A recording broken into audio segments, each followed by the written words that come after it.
video lecture number 2, An Astrologer's Day by R.K. Narayan. Hello dear friends and dear students. In my last video lecture, I dealt with the first prose lesson, An Astrologer's Day. And we are continuing with the same lesson today too.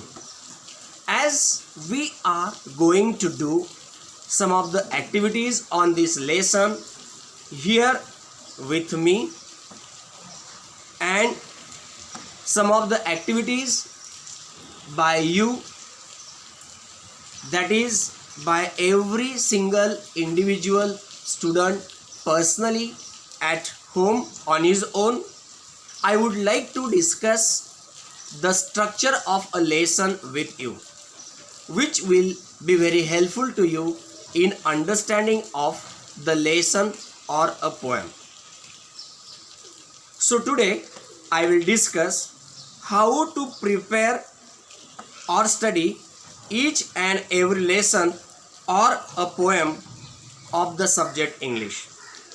Dear friends, the main aim of this new syllabus is to develop your competency in English language and the competency in other life skills, which will enrich you to fulfill your dreams in all areas of life.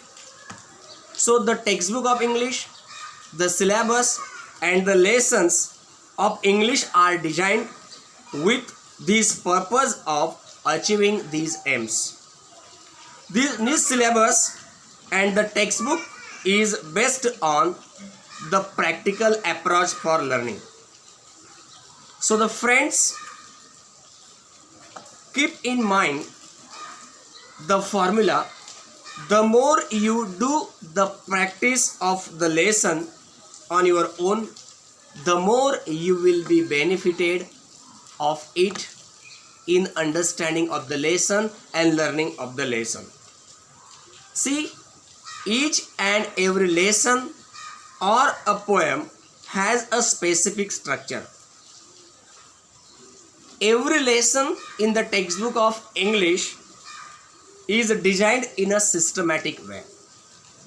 If you go through the textbook of English and through the lesson or a poem, you will find every lesson in the textbook of English is made up of 5 parts.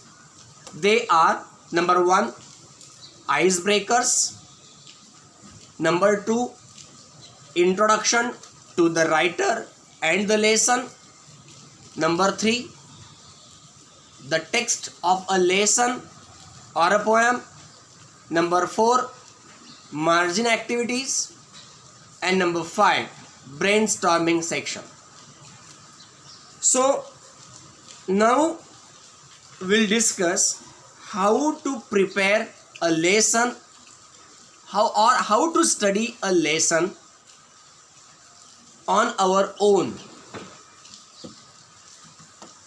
First, you should go to the icebreakers. Now see, this part is the icebreaker section. So first you go to these icebreakers. These icebreakers are related to the subject and theme of the lesson. They introduce you the theme, the subject and the content of the lesson. These icebreakers awaken your knowledge and experiences, which are very helpful to you in understanding of the given text or given lesson.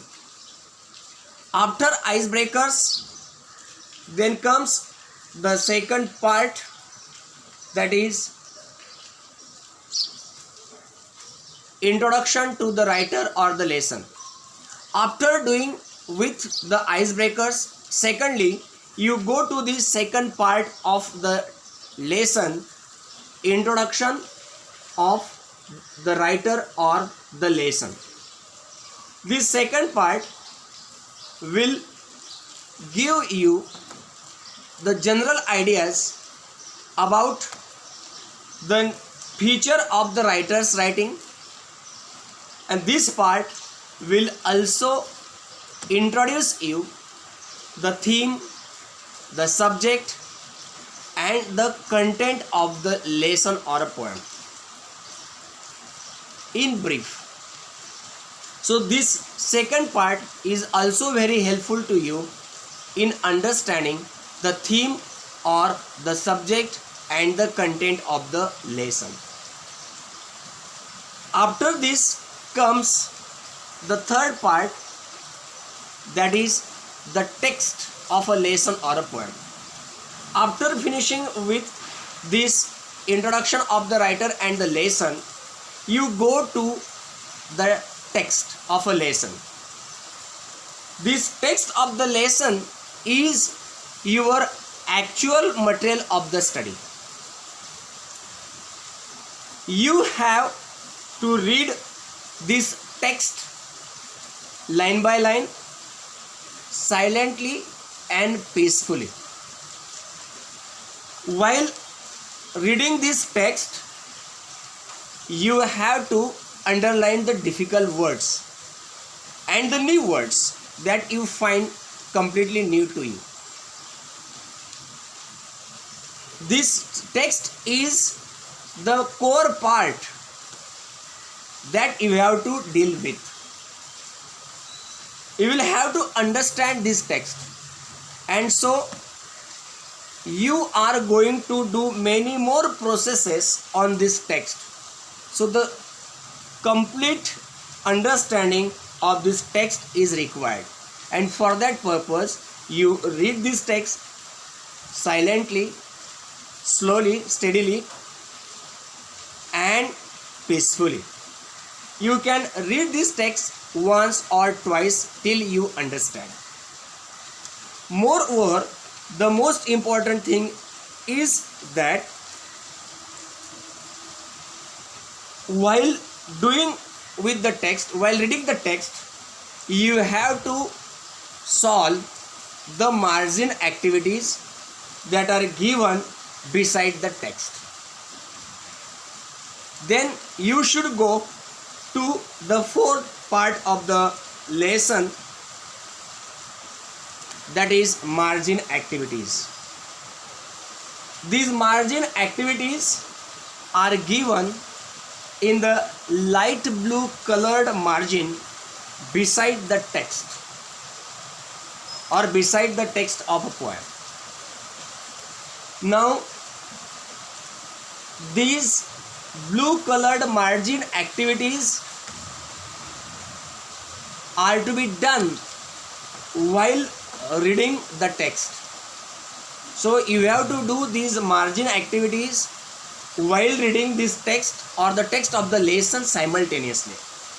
Don't do them separately, otherwise its purpose and aim will be destroyed.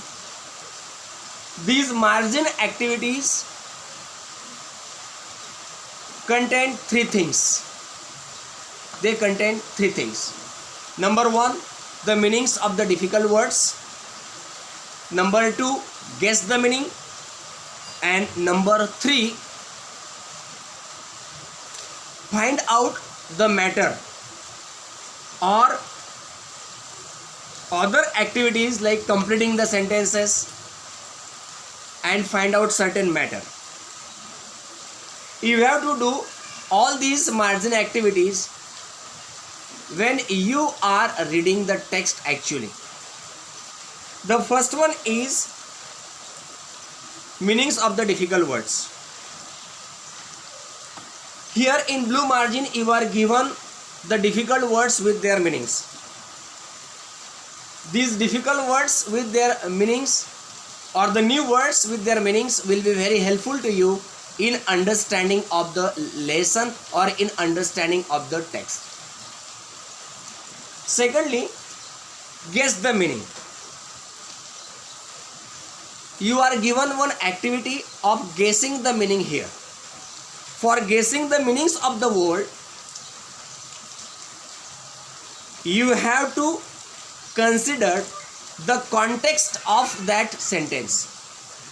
You have to take the reference of other words in that sentence in the company of which that word which you are asked to guess is used.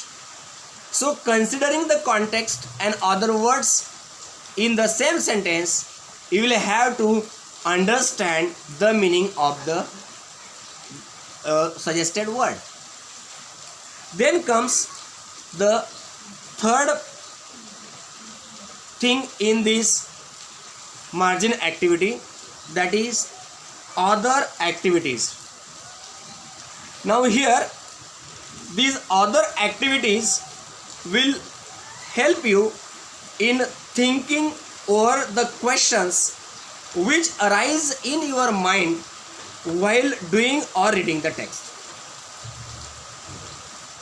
See, in this blue margin, some of the questions are given, some of the activities are given which are based on the questions that arise in your mind while reading the text or while doing with the text.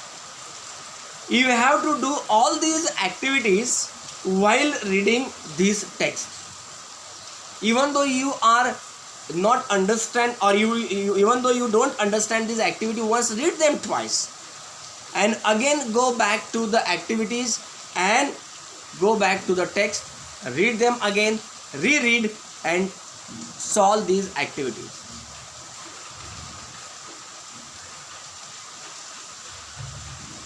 The last and the fifth part of your lesson is brainstorming.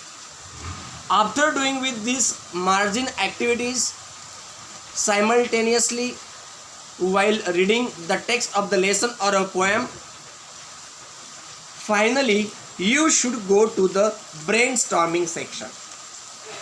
Now this brainstorming section is the last part of your lesson, which is very, very important for you. Now after margin activities and the reading of the text and its comprehension,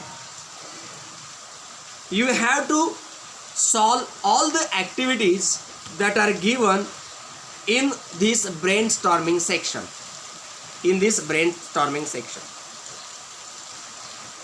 These activities in the brainstorming section will enable you to have full comprehension or full understanding of the lesson or the given text.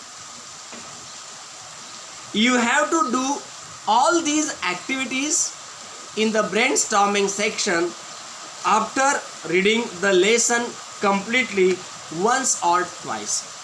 So once you finish with the understanding of the lesson and the reading of the lesson, then you go for the brainstorming activities. Now these brainstorming activities are of different types. Some of the activities are of global understanding type. Some of the activities are of complex factual type. Some of the activities are of inference or interpretation type. Some of the activities are of personal response type. Then some language study is also given, and moreover it also contains the activities on vocabulary. So dear friends, follow all these instructions and study each and every lesson in the way as I explained today. Then you will surely understand each and every lesson. Friends, in this way you have to prepare or study each and every lesson. In the next video lecture, we'll go for the critical analysis of the lesson and margin activities. Thank you. Have a nice day.